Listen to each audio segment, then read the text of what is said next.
tumor size or vascular relations are usually more liberal in comparison to the European one.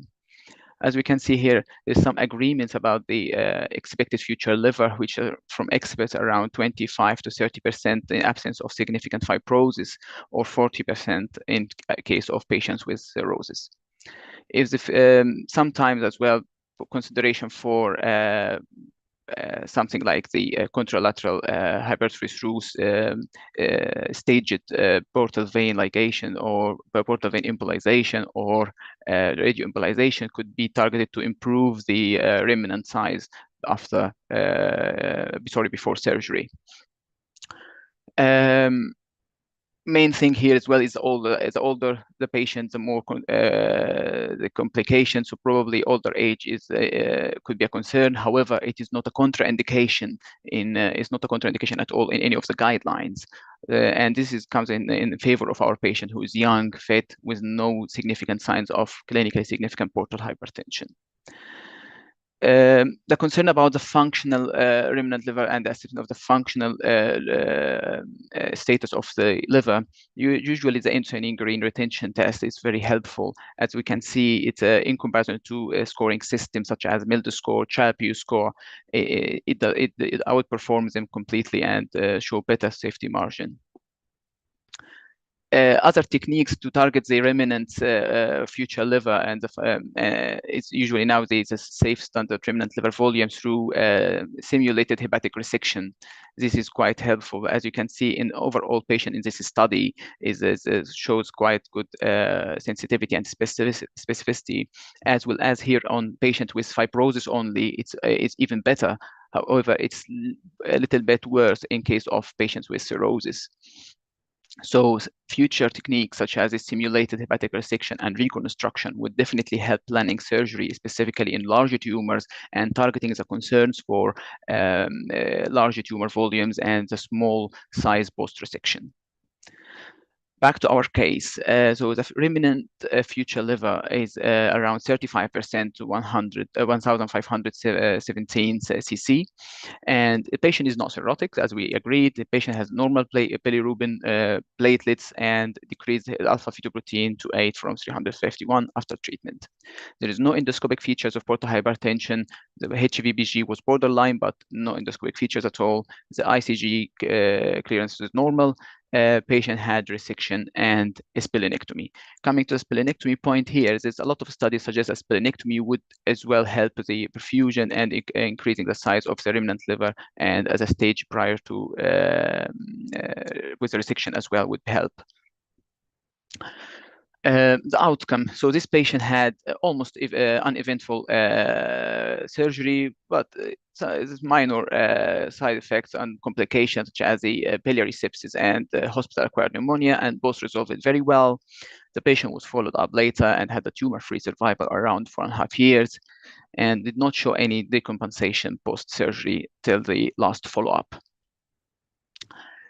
Similar to our case, there's a nice study here from 2020. This study shows a liver resection after selective radioembolization therapy and the safety and outcomes in large HCCs. And as you can see, there's quite big tumor volumes here, more than 1,600 cc, which is quite big size.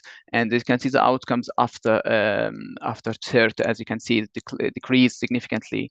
And this as well with a change in the function, with a change in the size of the remnant liver after TERT, with increase in more than 900 cc after the TERT, which is proving the idea of that the functional remnant liver volume will increase after TERT due to the contralateral hypertrophy.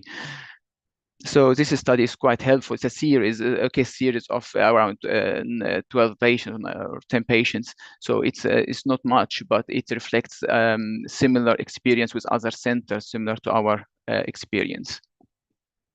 So I thought we would be helpful to raise some points for discussion. As you can see here, the patient selection for CERT is quite heterogeneous, and it's very difficult to see who's basically the best patient. And the key for successful treatment and successful outcome after CERT and for follow-up for surgery is basically dependent on the patient selection. And I think this is the most crucial point here is the patient selection. The heterogeneity among this target group of patients is very difficult as well, and tackling this heterogeneity with scoring systems and what would be the optimum scoring system to predict the response to those patients is very important as well.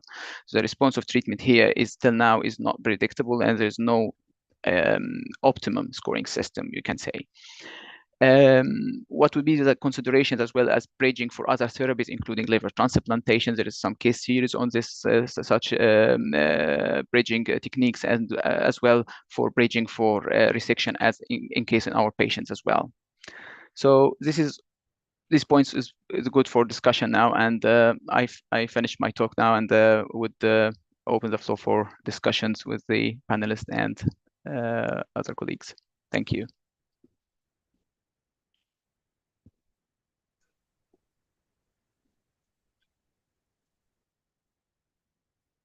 Yeah. Sorry, please, Professor Datta, please.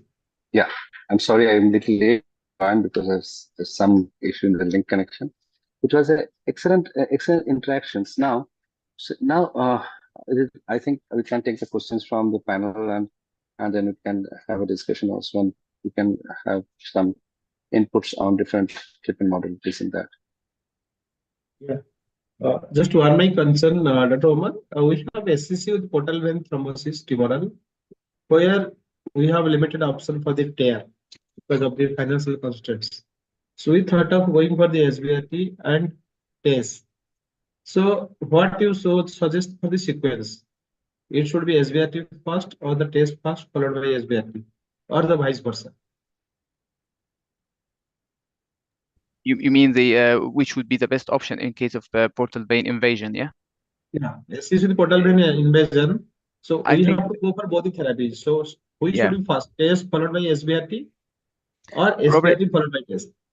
I think SBRT would be better than TACE, but the SBRT will have a limitation about the doses, and you will not be able to go very high doses. So sometimes you can still go with CERT sometimes to help to give more doses with CERT. So selective internal radioembolization would be a better option. But if it's not available, then the external radiotherapy probably will be a good option here in comparison to TACE. So, sir, excellent talk. I just want to know, in this patient, there was no portal vein tumor thrombosis.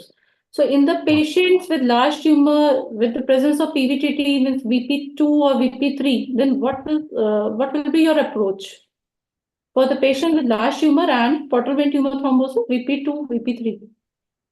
I guess according to the response to treatment, you probably can go up to 3 years, but it depends on the response to treatment from the first 2 cycles. So I would go for 2, and then if there is good response, that would be enough. But if there is no enough response according to modified RECIST criteria, then you can proceed for another cycle as well sometimes, as well as it depends on how his performance after the liver function, the response to treatment, how is the general condition after first 2 cycles. So you just can't go for 3 cycles and the patient is not really experiencing any side effects. That's fine. If the patient is experiencing side effects, the range of liver function test, then I think then we have to stop and consider other alternative options. Yeah, Dr. Omar, yeah, what we see in India, that large tumors usually have portal vein involvement. So in that case, if you plan for the SBRT for the portal vein and trying to open it and recanalize it, followed by tear or TACE, depending on the availability. So what do you feel, that whether it is an option, or you want to have a tear first or TACE first, and then the portal vein part you can take it later? I guess there is experiences from our center and as well from other centers, and there's published studies that the CERT will or TEA will help with the partial portal vein thrombosis. So I think if we would go directly to TEA or CERT would be a good option. But if it is not available, then I would go for the SBRT, then followed by TACE then.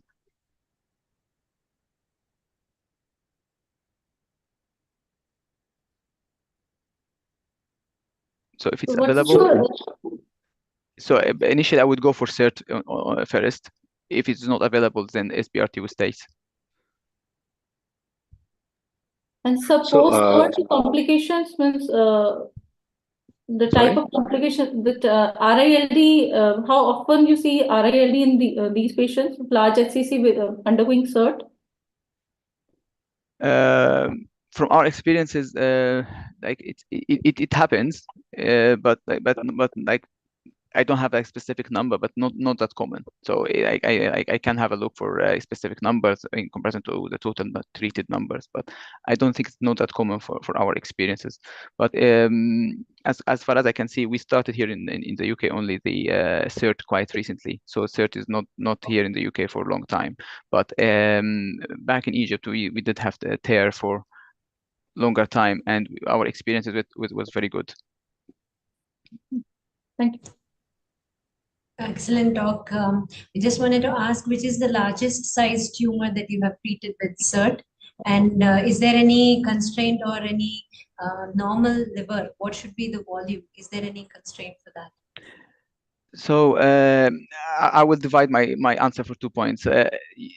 Here in the UK at the moment is a different practice from back we used to do in Egypt. So in UK, it is currently it is advisable for patients who is not for resection and not for systemic therapy. So this like because of concerns of portal hypertension and other complications. So basically, it's limited for a specific group of patients in the UK. With size probably is not a limitation. So the maximum we had here is 11 centimeter. But we going from other perspective from Egypt, where we did use TEAR for longer time. It was a referral center, transplant center. Doing TEAR for almost 15 years or 10 years. So the experience was a little bit different. So we did treat tumors up to 14 centimeter, but it was not a primary liver cancer. Sometimes it was metastasis as well. So TEAR and CERT was being used as well for other liver lesions, not only HCC, and did show quite helpful results as well. Here in the UK, another indication other than the HCC is the colorectal metastasis. So the colorectal cancer metastasis is very common, and it is usually treated with CERT as well. And this has been going beyond the liver one. So this CERT was indicated for colorectal cancer metastasis if it's a single metastasis in the liver for almost since 2017.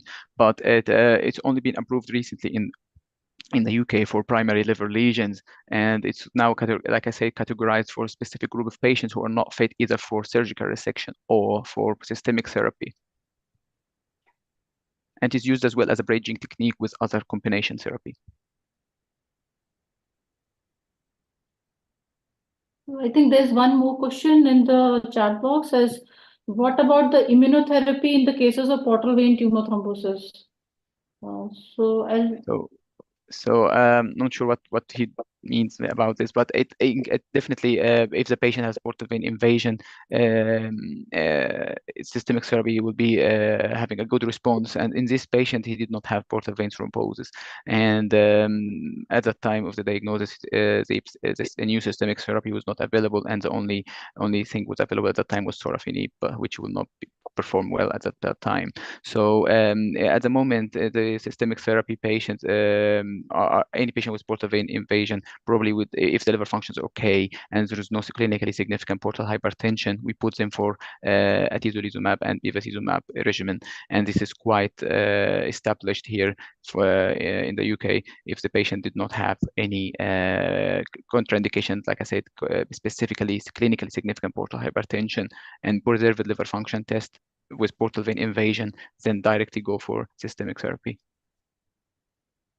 I think in India, we used to go for, as for the BCLC guidelines, the systemic therapy is the treatment of choice. But here, what we are doing the local regional therapy in the form of SBRT, followed by systemic therapy. So it is giving a good local control and in turn leading to increase in the overall survival of the patient. Yes, there is some patients. It's based on patient, like patient by patient, and sometimes we do in combination. So if there is a suspicion for example, advanced disease in a patient with a single large nodule or a single large tumor, then probably you can do, for example, TARE or CERT plus systemic therapy if there is such thing. But if there is multiple foci and the patient has multiple small lesions, probably local regional treatment will not be the best, and then systemic therapy alone would be the choice. But if this, for example, is a patient like my patient that presented today, but have a portal vein invasion, then would be probably combination therapy of CERT plus systemic therapy. Yeah. Thank you so much, sir. Thank you. So, other question? No, then we can move to the next session. I'd like to welcome our moderator, Dr. Devnarayan Datta. He is Head and Senior Consultant, Department of Radiation Therapy, School of Medicine, Kochi. So over to you, Dr. Datta. Thank you for inviting me in this session, and I think it's nice talk and good interactions happen by Dr. Uma. And so we can actually call the next speaker, and we take the question and answers after the session. Yes.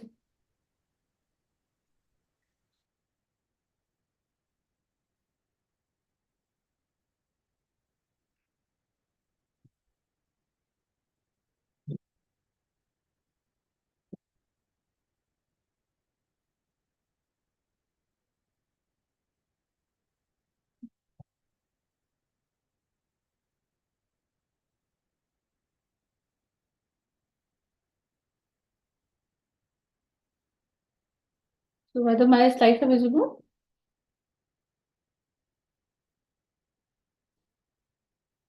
Yeah, it is visible. Yeah, Dr. Sharma. So I'm Dr. Deepti, and I'll be talking on the radiation therapy for XCC, the implication and way forward. So the heading in which I will be discussing is the introduction of SBRT, the role of SBRT or radiation therapy in different stages of as per the BCLC guidelines, and the evolving role of biomarkers. So as we all know that liver per se is a radiosensitive structure, and a dose of 30 gray at a fractionation of 2 gray per fraction results in fatal RILD even in cases of non-cirrhotic liver. And per se 30 gray is a very less dose if we talk about the ablative procedures. So therefore, before 1990s, radiation therapy was used as a palliative measure. Then came the concept of partial liver irradiation, means the liver substructures are arranged in a parallel fashion, and if we the liver to a higher dose, even then we can reduce the chances of RILD by sparing the dose to the remaining part of the liver. Then further, with the advances of technology and conformal radiation therapy in 2005 onwards, there comes the SBRT era, and we are using radiation therapy as one of the modality for the treatment of HCC. So SBRT is defined as a conformal radiation therapy with respiratory motion management under image guidance, and we have to deliver very high doses up to a dose of 40 to 50 gray in 3 to 5 fractions so that we can increase the biological equivalent dose. And the aim is to increase the tumor control probability and at the same time reduce the normal tissue complication probability. By conformal radiation therapy, we need to align our multi-leaf collimator in the machine with the tumor geometry so that to reduce the chances of dose spillage to the remaining part of the liver and other organ at risk. For the respiratory motion management, either we use 4D CT to assess the tumor motion, or the techniques which can be used to reduce the motion are abdominal compression and breath hold technique, and to reduce the impact of motion of target, we can use tumor gating or tumor tracking. So actually where radiation therapy fits in as per the BCLC guideline, So as per the BCLC guidelines, the treatment of choice for early stage HCC is liver resection or transplantation or ablation. So those patients who are unsuitable for resection, liver transplant or ablative procedure, they can undergo SBRT, or it can be used as a bridge therapy. In the large HCC or the patient with PVTT, we can use SBRT in patients who are ineligible for TACE, or in the combination of TACE as a downstaging procedure, or in the presence of PVTT, we can deliver dose to the PVTT to recanalize the tumor thrombus. And again, it can be used in the recurrent or settings after other locoregional therapy. So now the role of SBRT in BCLC A and B. So these are the few prospective phase 2 studies of SBRT which have been done for early HCC. The tumor size range from 1 to 3 centimeter, and there is a local control of more than 90% in majority of the studies. And in this study by Matthew et al., 297 patients were included, and these patients were ineligible for other modalities, and 40% were heavily treated. So in this group of patients, the overall survival is 77%. And the authors also concluded that the patient with child's AFP of less than 10, ECOG of 0, and those patients who underwent liver transplantation after SBRT, they had a better overall survival. Further, in the systematic review by Shankar et al., published in 21, 49 studies were included for small HCC, and the pooled 3 years local control and overall survival was 84% and 48%, with a grade 3 toxicity of 6.5%. And they have also concluded that by increasing the prescription dose of 1 gray, there is a local control and overall survival prolongation by 0.36% at 3 years without compromising the liver function. SBRT can be used as a bridge to liver transplant. So in these retrospective studies where SBRT has been used as a bridge to liver transplant for the size ranging from 2 to 4 centimeter, a pathological response rate of 25 to 100% has been achieved. So as we know that as per the guidelines, TACE or RFA is usually considered as a bridge procedure. So in this trial by Suyachen et al., they have found that the patients who are ineligible for other modalities of treatment, so they underwent SBRT followed by liver transplant. So in this trial also, the 5-year cumulative risk of recurrence after the liver transplant was 26% in SBRT group, which was less than that of the recurrence in the TACE group. Also, the 5-year survival from the time of listing was comparable in the 3 groups. So as to one can conclude that SBRT can be considered as a bridge to transplant. In the patients who are radically treated by RFA, so again, in those group of patients where the patient underwent SBRT, as RFA was not feasible in this group of patients.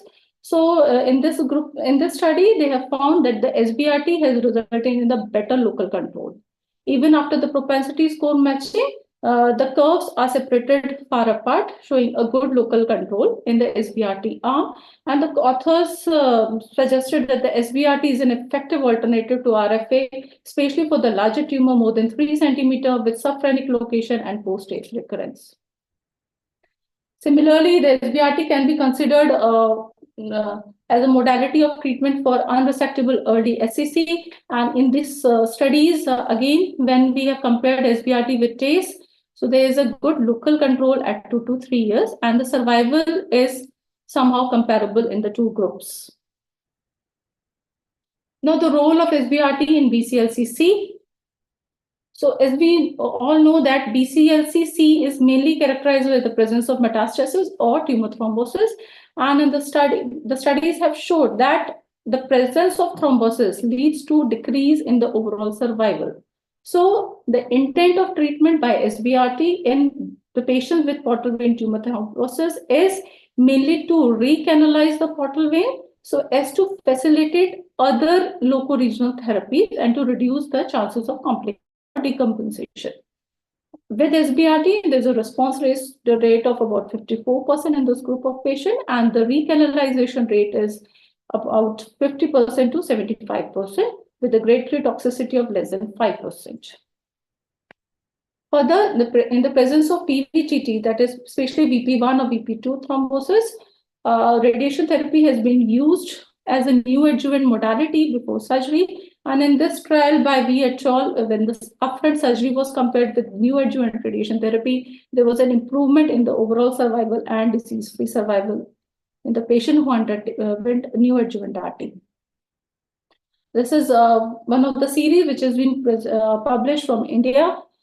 So in this, the patient with VP1 to VP3 tumor thrombosis have been downstaged with the help of TARE and TACE and radiation therapy. And what the authors have said, observed that the 5-year overall survival in the disease, in the downstaging arm was better as compared to the non-downstaging arm.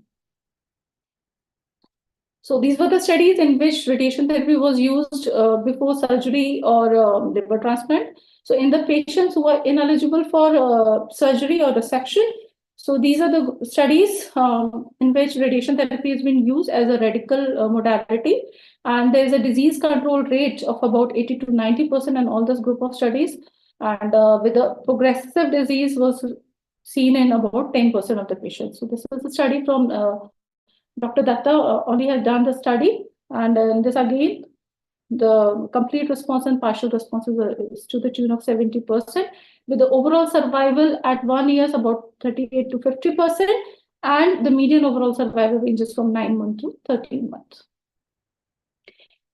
The presence of inferior vena cava tumor thrombosis is usually considered as a fatal disease with a fatal results. So in the patients with IVC tumor thrombosis, where the thrombosis has reached the right atrium, SBRT again has a role and can easily treat this group of patients with a good survival ranging from 9 months to 18 months. So this is our SBRT experience from ILBS. We have treated 108 patients with either PVTT or inferior vena cava tumor thrombosis. About 45% patient had nodal metastasis at the time of presentation, and distant metastasis was there in 30% of the patient. So at the median follow-up of 13 months, the median overall survival was 14 months. 1 year overall survival is 58%. Local control at 1 year is about 90%.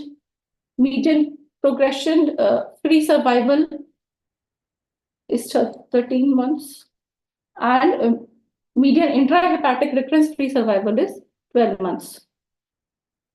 This is one of the cases that we have treated, the case of infiltrating HCC with portal vein tumor thrombosis. And you can see it's a large HCC involving the segment 7, 8, 4.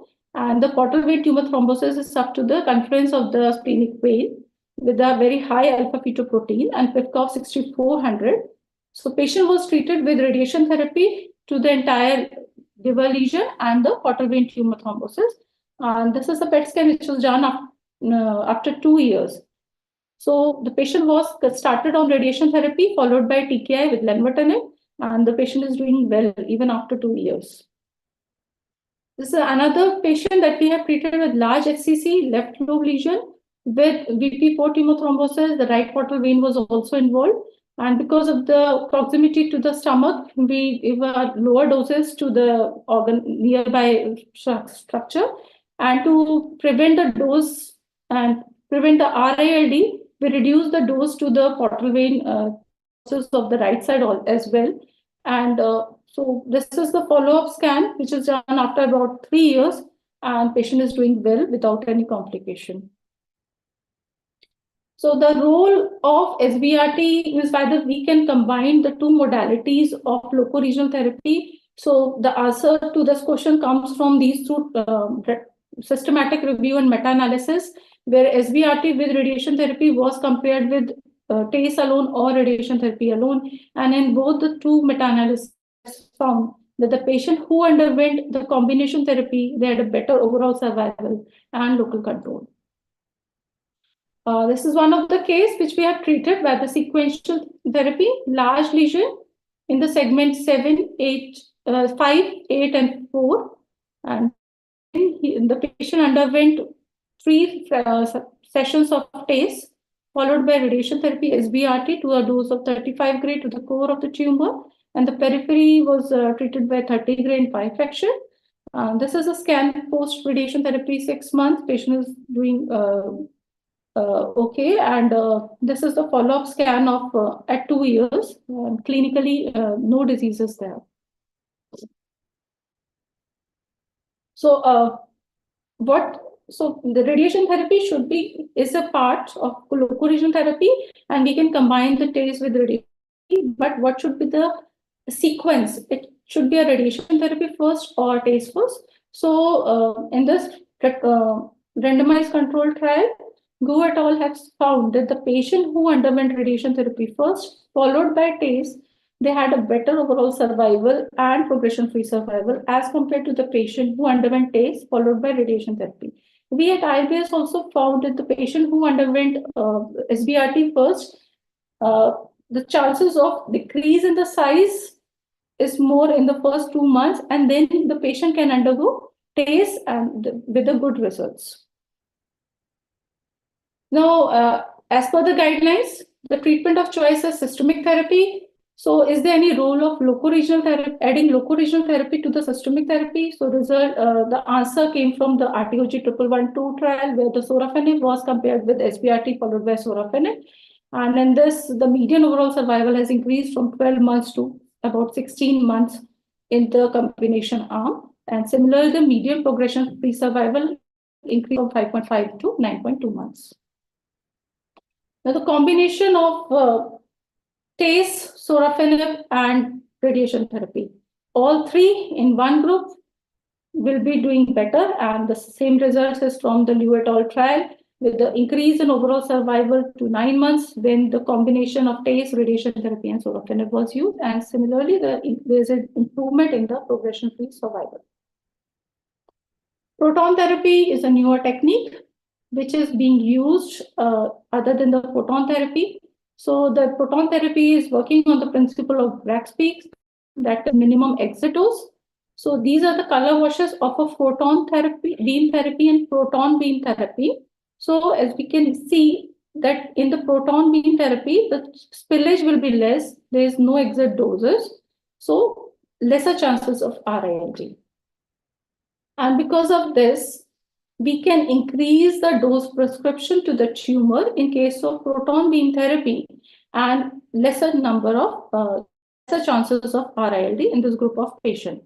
And if we are increasing the prescription doses, then yes, we'll get a better overall survival in the patient who underwent proton therapy as compared to the photon therapy. MRI-guided SBRT is newer technique and is being used for the real-time visualization of the anatomy, online adaptive radiation therapy, and motion management, and is often used in the cases of re-irradiation of the liver. These are some of the studies which have been have used MRI based SBRT, and they have found that the response at 1 year is about 90% to 100%.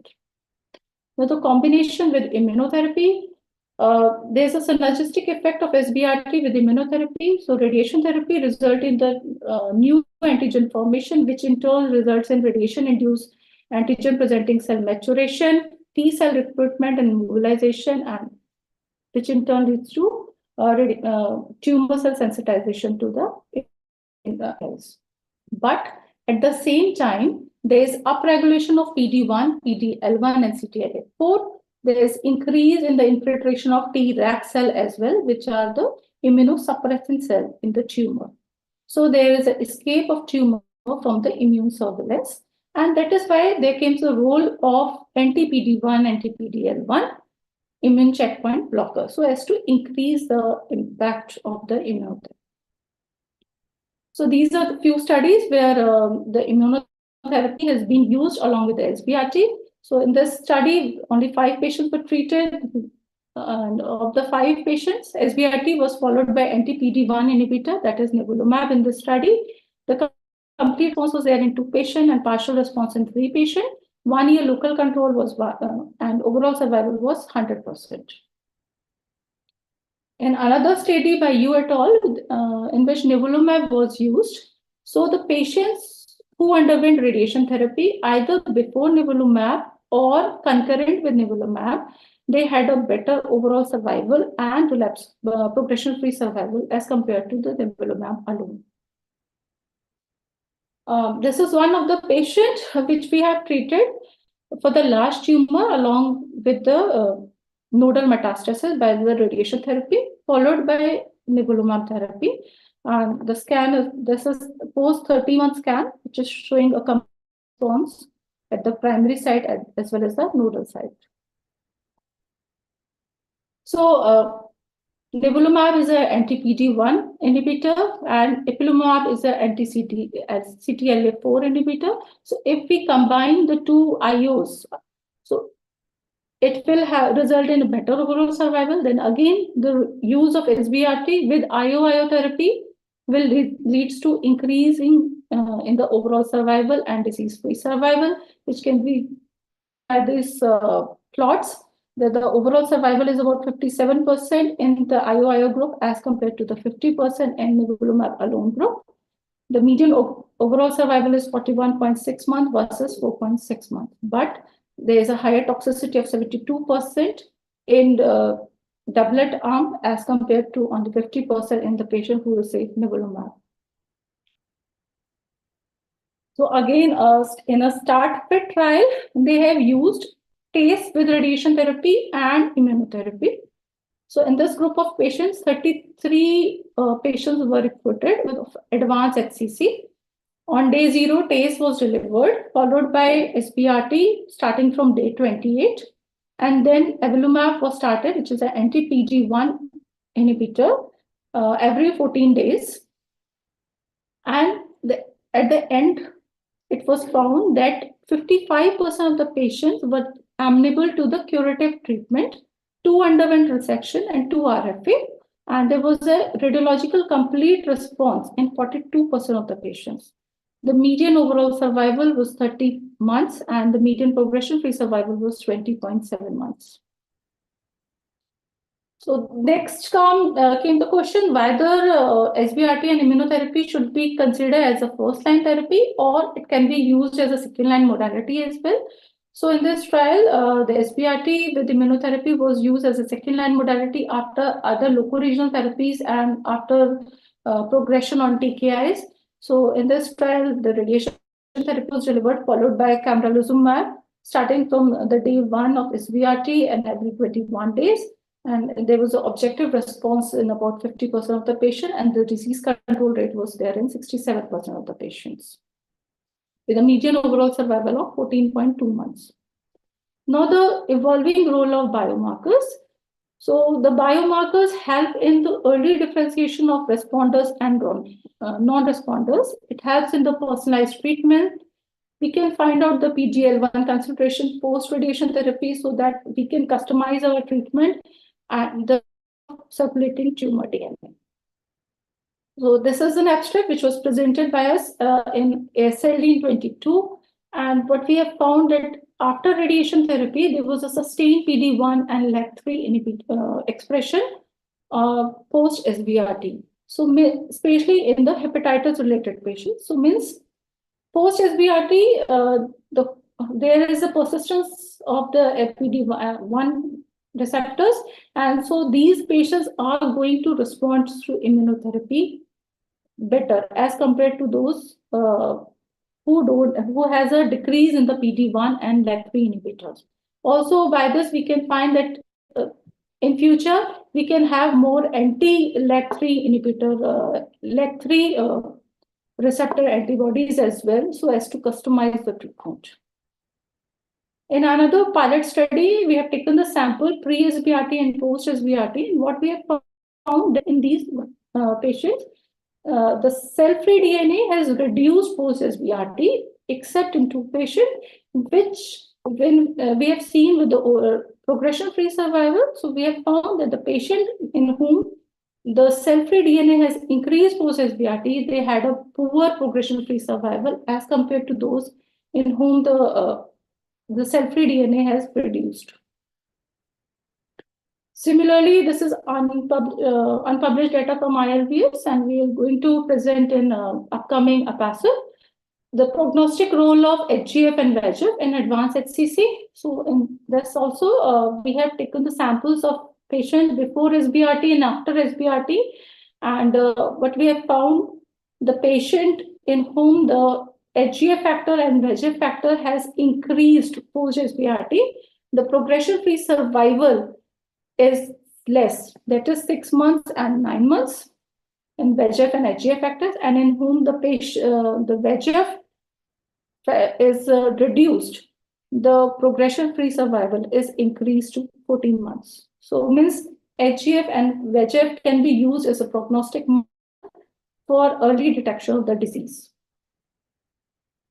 Hexokinase 2 is another modality where we can use the hexokinase as a factor to find whether the tumor is, whether there is radio resistance or not. So it has been found that the upregulation of hexokinase 2 results in radio resistance. And in the study by Zhang et al., it has been found that the patient who had hexokinase 2 upregulation, they had a poor overall survival as compared to the patient who had hexokinase 2 downregulation.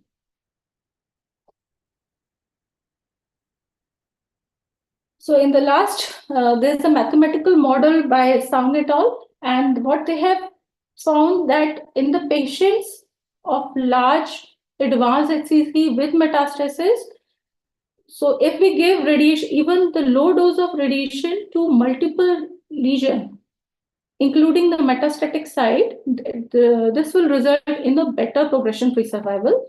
So in the study, they have found that when they treated with ICI alone, the progression-free survival was less. But when we have treated the tumors along with the metastatic side, multiple lesions with ICI, there is an improvement in the progression-free survival. So to conclude, SBRT is a safe, feasible option for all the stages of HCC with high local control. Optimum integration of radiation therapy and immunotherapy requires more investigation and a comprehensive understanding of the tumor ecosystem. So at the last, I can say that SBRT is a ray of hope for liver patients and liver tumors. Thank you. Thank you, Dr. Deepti, for the presentation. And you have covered the entire gamut of radiosurgery in liver. So anyone has any question? We have a lot of things to ask.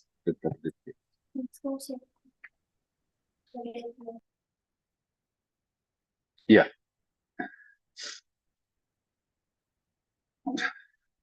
Dr. Deepti, do you follow this adaptive dose prescription model by Dr. Roshan, or you have a different model of prescription of dose for ACCs? So we usually follow the dose prescription as per the Dr. Laura Dawson. So, but in the patient with very large HCC, where it's very difficult to push the doses and prevent the RILD, sometimes we reduce the doses and mean liver dose to 13 gray, not 15 gray in such group of patients. Because here what we see routinely is the child's B7 or LB grade 2. So such group of patients usually do not tolerate up to a dose of 40 gray. So sometimes we used to reduce our doses to 35 gray. We treat by SIP technique, means higher doses to the core of the tumor, and the periphery we treat by 30 gray or less than that. Means 80 to 90% coverage to the PT rays. What is your the classic RLD in your patient cohort? Because usually it is around 10% to 14% in the entire cohort. Right? Classic RLD. So classic we are not finding. We are mainly finding the non-classical RILD, where there's increase in the bilirubin or increase in child's scoring by more than 2 points. And but generally these patients improve with time in the next 1 or 2 months. And we usually give supportive treatment for such patients, mainly with the albumin infusions and fluid mobilization. And means the RALD is less than 5% in our group of patients, because before taking the patient, the aim of in our patient is to increase the local control, and at the same time we have to continue with the systemic therapy. So sometimes we reduce the dose of radiation therapy so that the patient remain fit for the systemic therapy, because like what I have shown you, in our group of patients, about 30 to 40% are metastatic. So this group of patients really need systemic therapy. So the plan is like local regional therapy followed by systemic therapy to be started as soon as possible. So sometimes we reduce the doses to 35 gray to the tumor, not going up to the 40 gray. Yeah. So one thing, what kind of image tracking method you use, or what is the PTV margin you give? So PTV margin is 3 to 5 millimeter, and we have 4D CBCT in our department. So earlier, means either we use abdominal compression or breath hold techniques, followed by 4D CBCT in case we are using the breath hold techniques. In case we are using the abdominal compression with 4D CT scan for the planning, and then we use a 4D CBCT for the tracking, for the assessment of the motion during the radiation therapy. If we are using the breath hold, then we are using the Any fiducial you put, or you don't put fiducials? No, sir, we are not using a fiducial. So in the patient who earlier underwent TACE, so the lipidol works as a fiducial itself. And in whom we are upfront going for radiation therapy, we are not using fiducial because of the high risk of bleeding, because the patient which we are having are mainly B7, A6 to B7, not A5. Yeah. Okay, thanks, Dr. Aditya. It was an excellent presentation. Thank you, sir.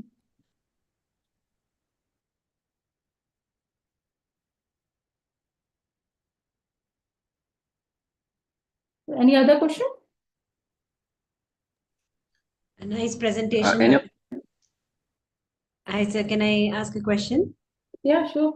Yeah. So are you, in case of patients with B7 or B8, do you use any adaptive form of treatment, like giving them one or two fractions and then giving them a break and then reassessing? Have you ever done that? Yeah, we have done in couple of patients, like especially we take we do go for ICG testing, especially if the ICG is more than 15 and we are not achieving the mean liver dose of 15 gray. So either there are two ways: either we fractionate the treatment, not giving the entire treatment in 5 fractions, but we increase to 8 to 10 fractions of radiation therapy, or we deliver 3 doses of radiation therapy followed by a break, reassessment after a month, and again start the treatment for the remaining 2 fractions after replanning. And we have seen good result with that as well. And in few patients, we have treated with just single fraction of radiation therapy followed by systemic therapy, and then patient came again after a month. So again, a palliative dose of 8 to 10 gray. So it is also working, especially in patients with very large tumor with a remaining liver volume of less than 400 cc, 400, 500 cc. So these group of patients are also responding well. Especially the symptoms have improved in this group of patients. This is for the palliative purpose. So thank you for the presentation. I would like to ask, what is the maximum percentage of reduction in tumor size you have seen among your patients, and is there any maximum dose that you would recommend not to go beyond?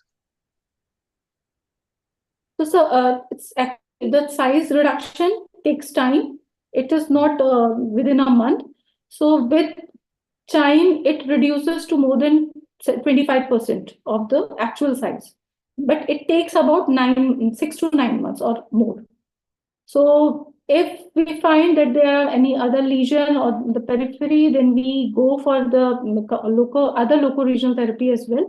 We generally don't want these to reappear And generally, we start with, because the patients which we are finding are with PVTT. And for the with PVTT, the treatment is systemic therapy. So we have to start with radiation therapy and start systemic therapy also.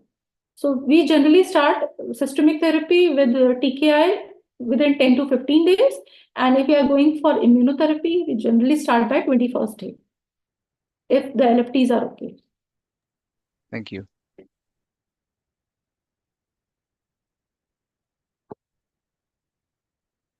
So any other question? Otherwise, we'll move to the next session. I have a question. This is Dr. Payawan. Yes, sir. Can you hear me? Yes.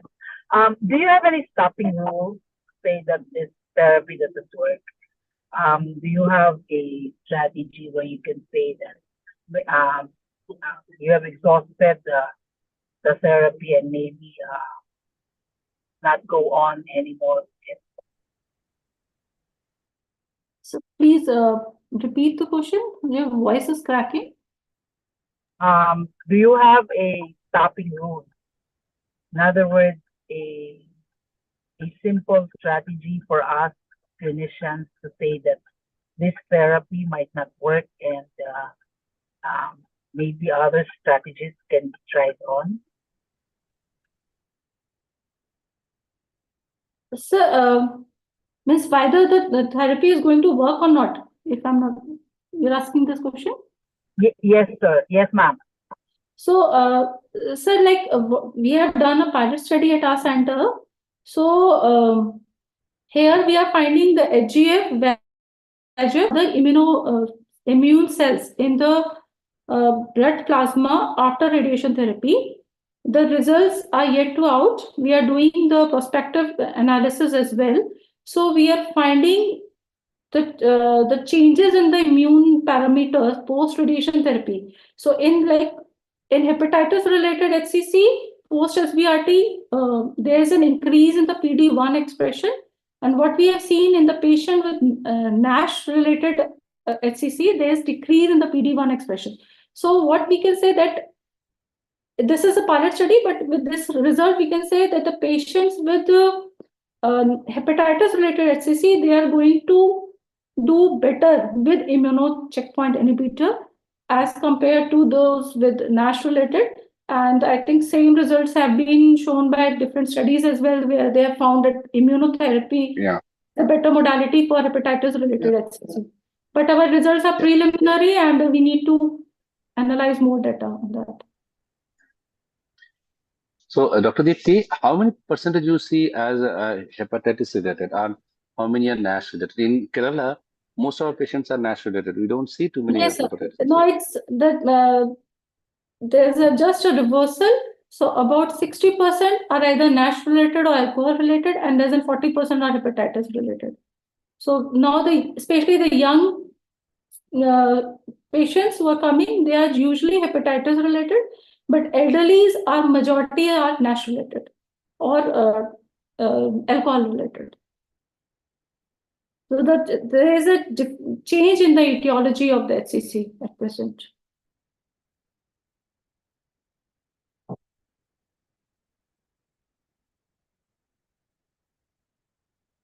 So any other question? Otherwise, we can move to the next session. Yeah, I think it was an excellent discussion happened. I think we can shift to change the next presentation. Yes, sir. So, Dr. Datta, please invite Dr. Shirley for the next. Yeah. Can you introduce Dr. Shirley? Dr. Shirley is a good friend of ours, and she is very good in liver tumors. Dr. Shirley.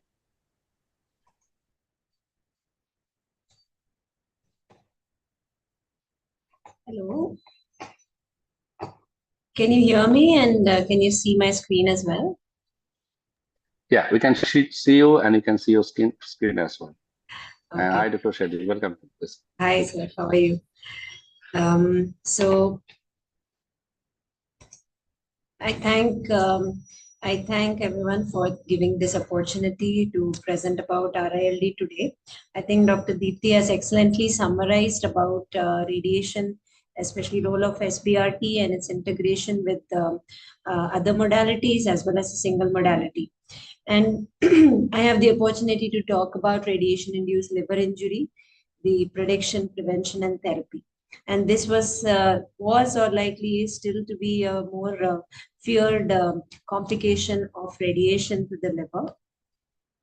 Now, we know that SBRT is an acceptable treatment, but what has been a deterrent to development of SBRT as one of the main treatment modalities for HCC was the risk of toxicities, especially radiation-induced liver injury. And in the older series, we have an incidence of anywhere about 10 to 15%.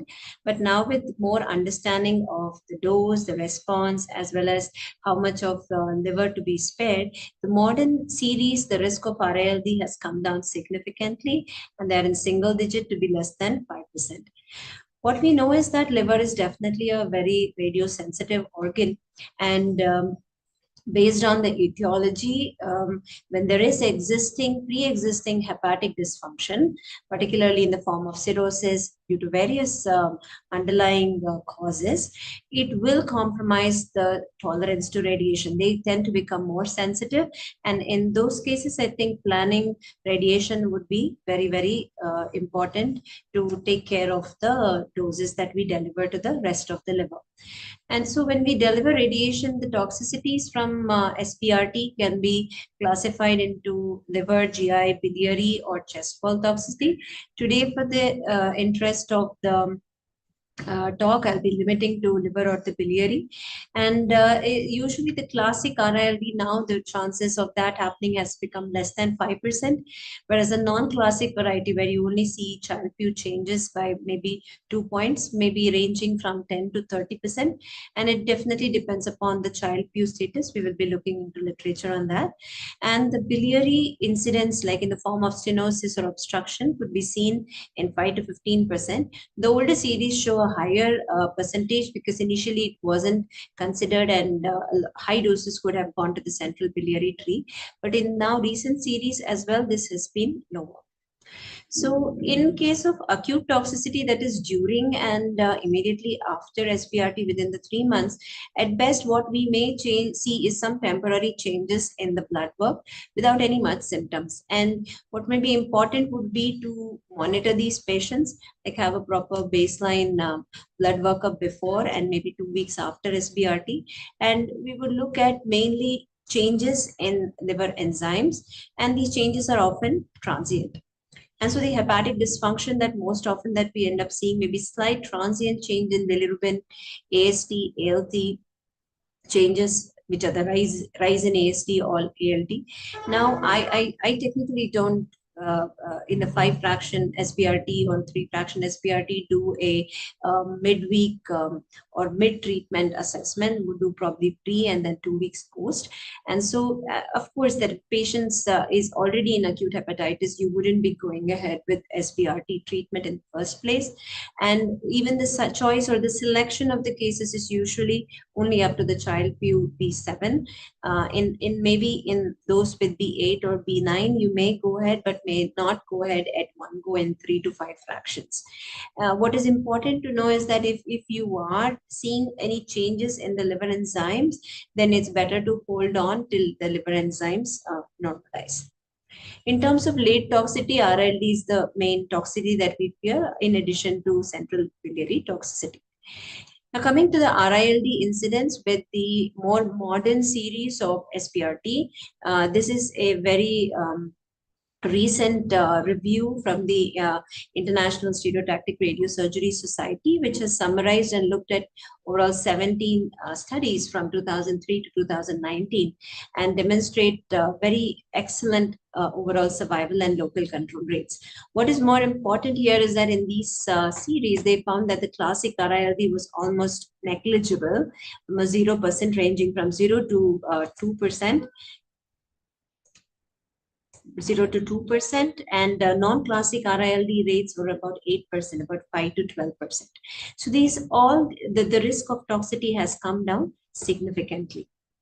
And in their recommendations, when they talk of, they also clearly mentioned the classic RILD is now a very rare event. This is important to realize because previously radiation was not even offered to patients thinking that they would fail and cause liver failure. This is a very recent trial comparing proton versus TACE in patients who are meeting the transplant criteria as a downstaging, and it compared proton in 15 fractions versus TACE.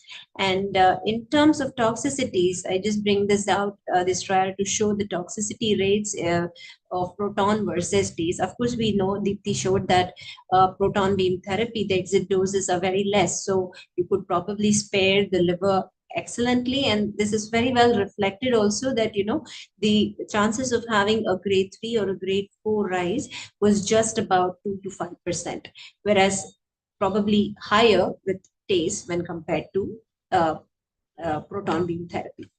Some of the contemporary series, what's important now to see is that the chances of grade 3 toxicities are very low. Most people show that there are changes in the form of child fluid status. And even grade 3 plus toxicities are only like 2 to 3%. What about larger tumors? In larger tumors, like the most important series from Princess Margaret, they've shown that the grade 3 toxicities can be as high as 30%, and these are primarily the non-classic variety. They, despite having large tumors, none of them actually had an IRLD, because very strict planning and conformal planning doesn't result in IRLD anymore. And the other study, which also showed that the grade 3 toxicities could be anywhere up to 17%. Coming to the RTOG 1112 study, still to be published in a full text form, but when they compared sorafenib addition with SBRT, the toxicities were very comparable. And even in terms of hepatobiliary disorders, if you see that addition of SBRT to sorafenib did not worsen the toxicity profile in these cases, which is very, very important. Now, coming to RILD proper, RILD is radiation-induced liver disease or injury, and this can be classified into two types, that is the classic and the non-classic variety. Classic variety, there is no prior history of liver disease, and these patients often present with fatigue or abdominal pain, increase in abdominal girth with anectric ascites and hepatomegaly. What is very characteristic is that most of the liver function is going to be normal, and it's usually the disproportionate increase in the ALP, which is C. Now, this has been described that this could happen anytime between 2 weeks up to 3 months post SBRT, and the risk has now come down significantly. What we now commonly see, especially in those with hepatitis B or C, or even alcohol cirrhosis, we will see changes in the liver enzymes or decline in the liver function. And this decline in liver function can happen at 3 months and sometimes even later up to 1 year or 18 months. And these slight changes are transient most of the times, and they completely recover with good medical management. And so these are not permanent toxicities that are seen, and the rates could range from anywhere between 20 to 30%. If it is a very classic RILD, would result in liver failure and lead to death of the patients. So non-classic RLD is what we would classically see, and that's why monitoring or seeing these patients with CP score or NALB grade pre, post, and monitoring them would be more crucial. Coming to pathophysiology, we know that there are a lot of pathway markers which get elevated, inflammatory markers, particularly after radiation. And these are released not just from the hepatocyte, but usually by the supporting cells like the Kupffer cells or the reticular endothelial cells. And they get activated by the various factors released from the endothelial cell. And the typical picture of RILD that is seen is in the form of a veno-occlusive disease.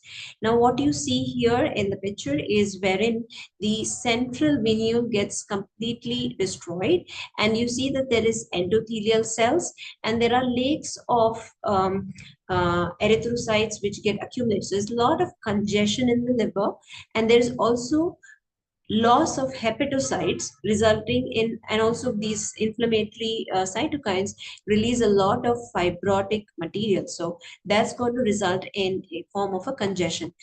And where there is probably a more higher dose, you may see different zones after SBRT. And Like in the central part, they may be even necrotic, where the cells or the tumor cells are dying. And in the second phase, where we see fibrosis, veno-occlusive disease is probably seen more at the junction of the normal tumor as well, normal liver with the tumor. And so this is how it shows that there are changes in the liver if one would operate these patients and see what are the changes that will be seen in the liver. Now, this is a nice review in the cell cycle, where they have described about the various pathophysiology of RILD that can be seen. And in a normal healthy hepatocyte, when after radiation, there are certain factors released which will activate the both the stellate cells as well as the Kupffer cells. So what happens is that there is a lot of inflammatory cytokines which get released, and there is a cascade of cells. So that's what we see, is that there's transforming growth factor beta, there is tumor necrosis factor alpha. All of these are going to increase amount of fibrotic material which get deposited, at the same time recruit more and more inflammatory cells there, and result in leaky capillaries, and there are a lot of erythrocytes which get accumulated there. In non-classic RILD, technically, it's usually a different form of a pathophysiology. So here it more is related to stellate cell activation, no doubt, but there is more of mitotic catastrophe of the regenerating hepatocytes likely, and there is reactivation of hepatitis B as well. So what happens is there are still some interleukin 6 is one of them, which is activated more from the endothelial cells, and this could cause reactivation of hepatitis. Of course, we know that patients who are undergoing any form of liver-directed therapy, they are seen by hepatologists, and hepatitis B titers as well as treatment is initiated sooner for these patients. So what may be the predictive factors which will cause increased risk of RILD or liver injury post SPRT?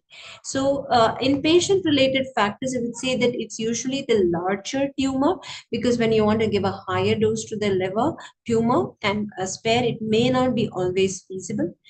The baseline functions of the Child-Pugh status, whether it is Child-Pugh A versus B, pre-existing cirrhosis, presence of portal vein thrombus, all of these may be a contributory factor for injury.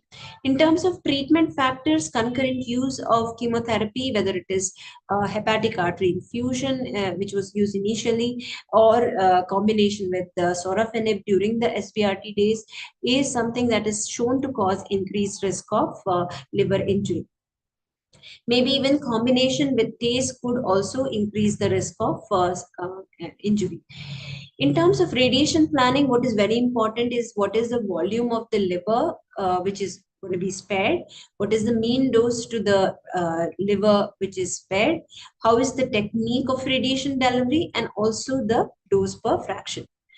So it is known that the liver is radiosensitive, and among the radiosensitivity pattern, we say that it is a parallel architecture that liver has.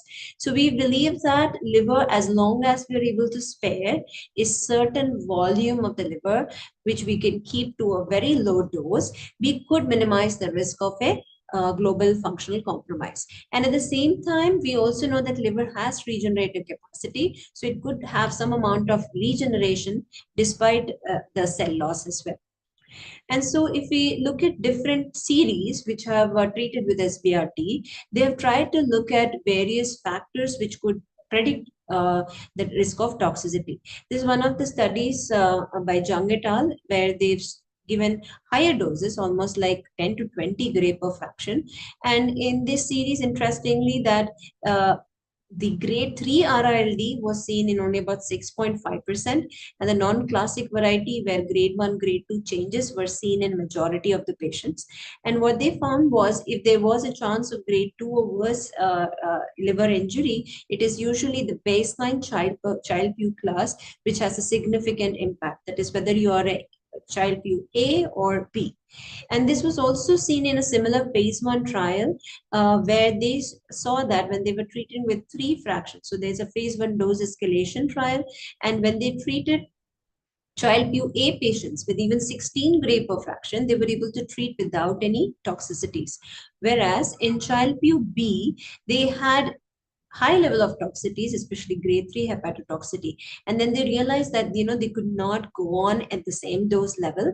And that's why it was found that it was very optimal to reduce the dose down to 5 fractions from 3 fractions, and possibly even reduce the dose per fraction, so that the risk of tox. And these patients in child PUB, when they received these 5 fractions, none of the patients ended up developing any decompensation. So this was a very important factor to keep in consideration. Primarily a lot of modeling studies have been done, particularly from Indiana as well as Princess Margaret, where they've tried to look at chances of liver injury and correlating that with the doses that are received with the liver. And this was the earliest publication where they saw that there is a significant dose volume effect when we try to look for radiation-induced liver disease. And when they correlated mean liver doses, now these cases were cases which were treated with conventional fractionation, and primarily most of them were used for liver metastasis as well as HCC for palliation purposes. And they found that when they kept the mean liver doses to less than 31 gray, there was no RILD seen. And the chances, or the 5% risk of RILD was there. If you compare liver metastasis versus hepatobiliary cancer, the tolerance was lesser with HCC when compared to liver metastasis. I think most of the people would know that patients with HCC vis-a-vis the liver metastasis, you would be more conservative in HCCs because the chances of liver tolerance will be lesser. This is another study which actually looked at what should be the volume, especially how much it should be the sparing volume, and whether that predicts the risk of toxicities. And this study by Son et al. Also independently found that the volume at least that we give to 800 cc should be less than 18 gray. And that's what has come out in the recommendations as well, to be treating about 15 to 18 gray. There's a very nice publication where they've looked at various predictors for RLD after SBRT. And if you look here, various factors have been important. So choice of patients, like when you're treating portal vein thrombus, because if it's a long length of the thrombus along the liver, then the significantly larger amount of area of the liver would get radiated. Baseline CP score, mean liver dose, as well as D800 cc also is important, and the mean dose. And they found that in both in child, if you look at the mean liver dose in 6 fractions and the complication probability probably with the mean dose rise. If you see mean dose rise is less rapid in A5 vis-a-vis the A6 patients. And I think this is a very nice correlation. Like if you look at A5 patients and try to see what mean dose you are able to achieve vis-a-vis what are the doses that you are giving to the 800 cc. So you can actually come up with what may be the chances or the risk of developing an RILD. So this nomogram is very effective, and you can see as you keep it less than as you can keep it less than 15 gray, the chances even up to 30 gray to a 800 cc, the risk is very low, whereas when you go higher, you say up to 20 to 21 gray, the risk can be increased. So this is our high risk zone, where as the mean dose goes on increasing, the chances of liver injury is higher. So as per the recommendations, it is good to keep the mean liver doses as low as possible. And particularly for child A and child B, there will be different recommendations. Now, regarding the use of concurrent systemic therapy, this is another study from Princess Margaret, where it was a phase 1 trial, dose escalation study, where they were comparing low and high doses of sorafenib combined with SBRT. And it was seen that SBRT combined with sorafenib had many dose-limiting toxicities. And they predominantly were GI toxicities. So combination of SBRT with sorafenib is usually not recommended. And this is a very nice publication in Advances, where they have compared and come up with some kind of recommendation. as to how should we sequence systemic therapy, especially now that we use a lot of immunotherapy. It's not very clear whether we can add immunotherapy along with SBRT or not. We need more studies regarding toxicity of immunotherapy. Whereas at least for bevacizumab and sorafenib, it says that for sorafenib or other TKIs, you stop 5 days before and restart 5 days after RT. But if you're using bevacizumab, bevacizumab is known to increase the bleeding risk. You would suspend for at least 4 weeks before and after radiotherapy. So in terms of prevention, that would be probably a more poised approach to take for when you're treating with SBRT. Here, what is very important is to have a proper, careful pre-treatment assessment and selection, Child-Pugh assessment of the functional reserve. You may want to look at pre-treatment assessments and particularly look at existing portal hypertension and how you want to manage them. In terms of radiotherapy planning, it is crucial to look at what volume we are radiating, use more advanced techniques where you're using image guidance and respiratory motion management, and we have to monitor these patients. So optimizing liver function prior to radiation is important. So you have to make sure that medical management of cirrhosis is well taken care of. Hepatitis B and C is often, at least in Indian scenario, diagnosed at the same time that HCC is diagnosed. So then it's important that you refer to the hepatologist.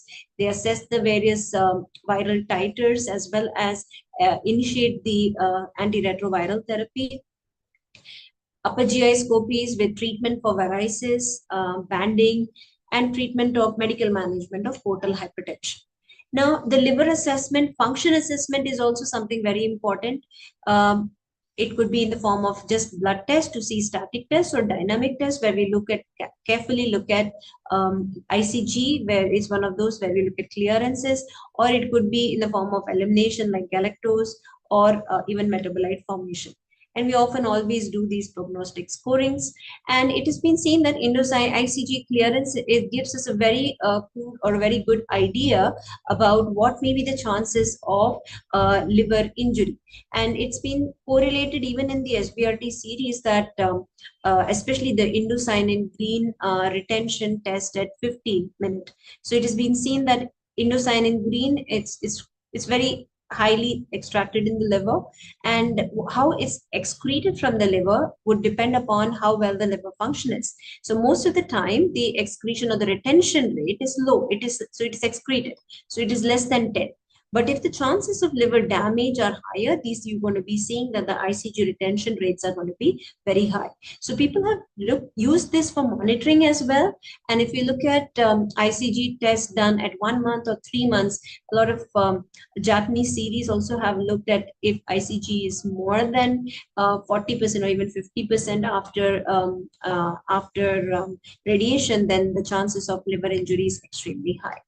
And now a lot of studies are even incorporating the functional imaging, that is with the technetium-99 sulfur colloid, that is a SPECT CT, where you can see that the liver, the functional liver could be spared better.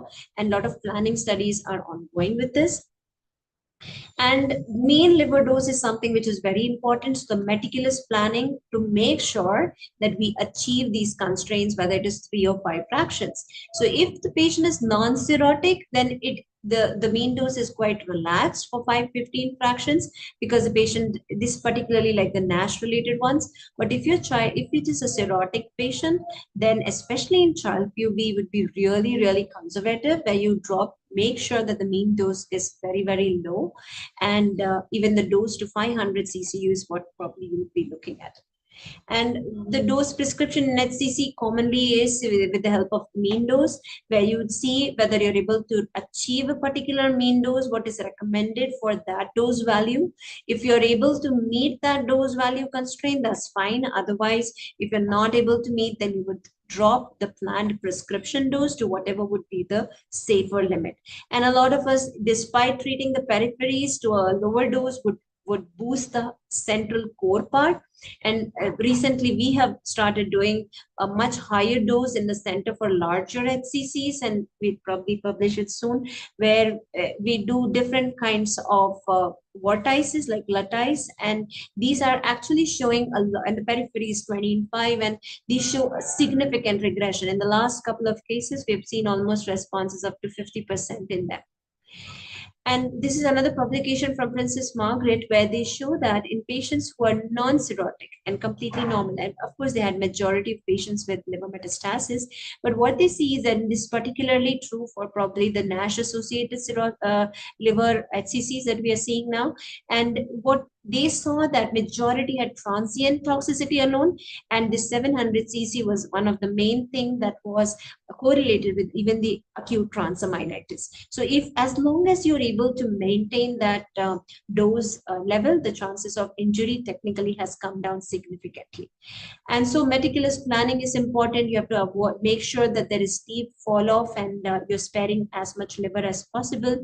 You choose the arcs in such a way that you would spare the doses to the other parts of the liver.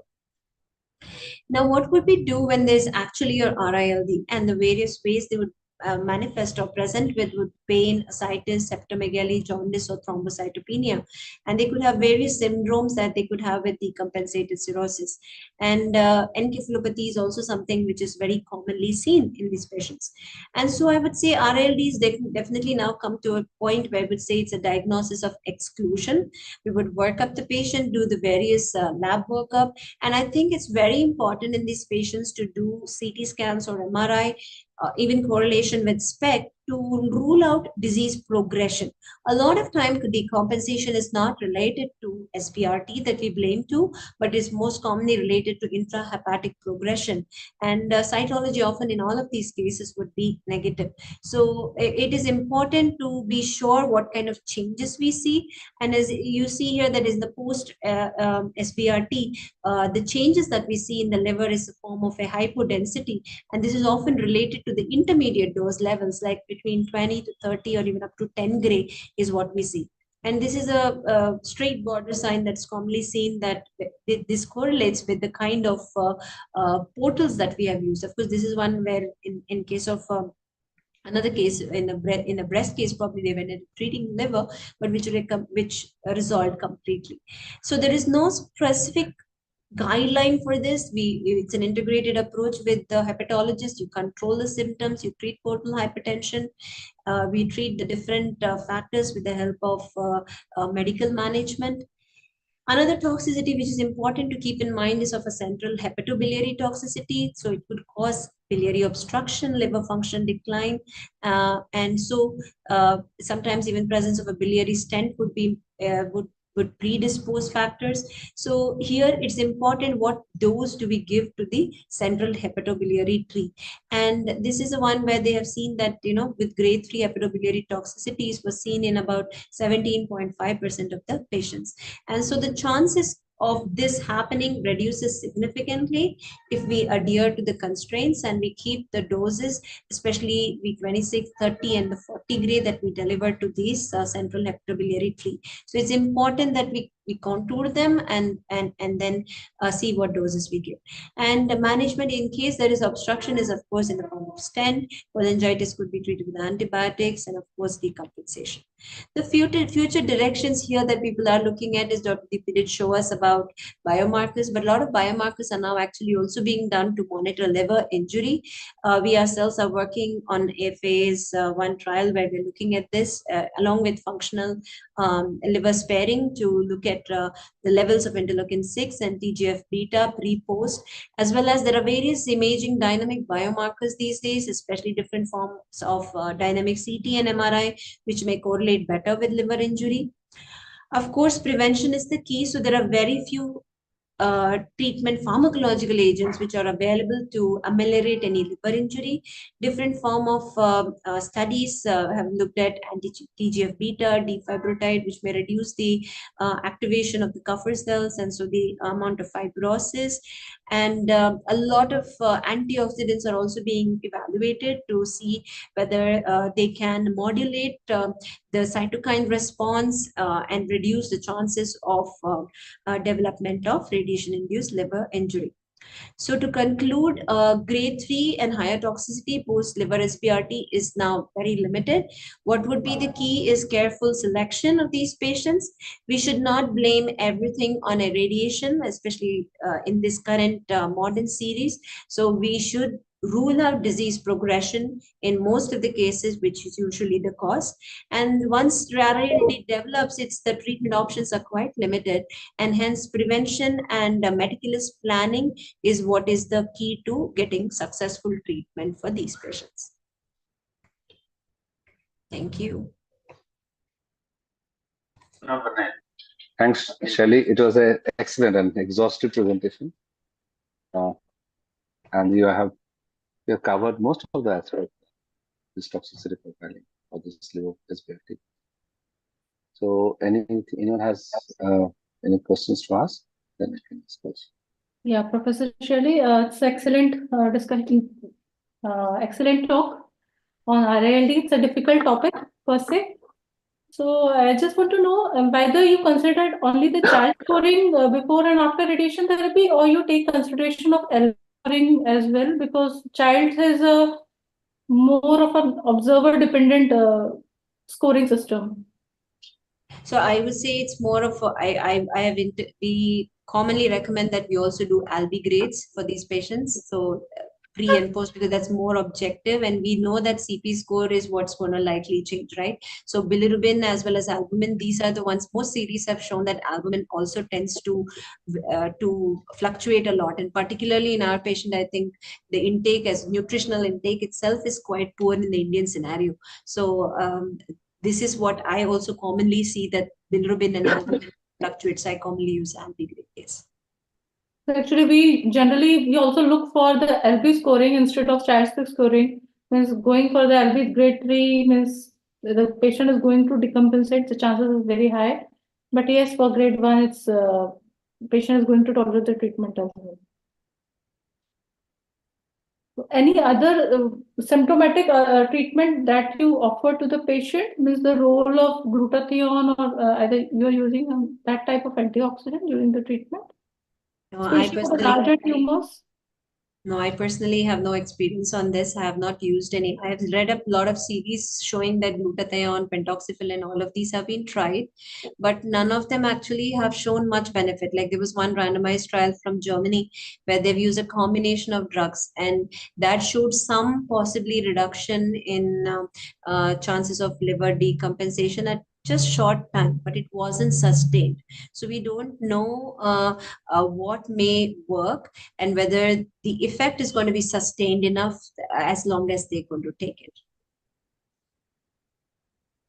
I think Dr. Devnarayan can add on if he's using anything. Yeah, no, we are not using anything like that, because not yet any indications are there for using glutathione and all these things. Acha, Shirley, I have just gone through some of the work where the liver volume is a little different in Indian subcontinent and maybe Caucasian population and American population. So maybe in India it is around 1200 cc to 1500 cc, which you can say 1800 cc in the American population. So the constraint that is used in the lower dosage criteria, which is the American population, do you think that can be used in our population, or we need to figure it and get Indianized or Indian subcontinent? I think it's a very good idea, because what we have constraints available, or modeling data which is available, is all from the Western data, and not a lot of that from the at least from Indian or South Asian data. So I think we should definitely look at the tolerability of the liver. We may be surprised that maybe the amount of liver volumes that we may want to spare may be much much smaller than 800 cc in our population actually. Yeah, sometimes we found the patient with the Yeah. remaining liver volume of 700 cc, and then because we don't have any other options, so we hypofractionate those patients. Yeah. And somehow the patients are doing well in this group of patients. If we hypofractionate into 10 fractions, so that group of patients also do well. Yeah. See, since there's some interesting thing that the liver volume actually will depend on the height of the patient and the weight, BSA, body surface area, and the body surface area keeps on changing with different ethnic population. And maybe we able to spare a lesser volume of liver and still get away. And maybe that may be there, but it has to be documented. It has to be in a prospective setting to be done. I think I'm sure you're doing a similar study on this, right, sir? We are working on it. Yeah. Now, what about? Do you think that the dose what we are giving now, dose of fractions, that has which one is the most important factor? Dose of fractions, total dose, these liver sparing. So there has to be. We should give a priority to those factors which actually are causing some kind of RELD or non-classic RELD. So do you think that which should be the first priority? And in front of beginners who is trying to start liver aesthetic. I think the most important factor would be to spare the rest of the liver, because if you want to safely deliver radiation and develop your own program, it's very important to make sure that you don't have patients ending up with toxicity. So I would always prioritize what is the liver minus GTV, the volume, my selection. I think I would prioritize that. And where probably if you're not able to achieve constraint, you could always either you do adaptive or you increase the number of fractions that you want to deliver. But I wouldn't do SBRT if I have to just blindly give 50 gray or 40 gray. I wouldn't do that. I would probably, as I said, I mean, to maintain that liver minus GTV dose, I would probably cool off the periphery, but try to give a higher dose at the center of the tumor to achieve a better downstaging. And we know that liver tumors are quite sensitive. You may find dose response relationship in terms of dose for metastasis, but for HCCs, it is still not demonstrated that you have to give a very, very high dose, because that's true. Lot of times we give probably only 27.5, but you'll end up seeing quite a complete response. So that is actually the thing. Means we have to customize the treatment as per the residual remaining liver volume. That is a very interesting. In Loradoson's criteria also, it is up from 27 gray. It is starting to up to 45, 50 gray. Yes. So many patients are receive 27 gray and they still have response. Yeah. So is there any other question from the panelists?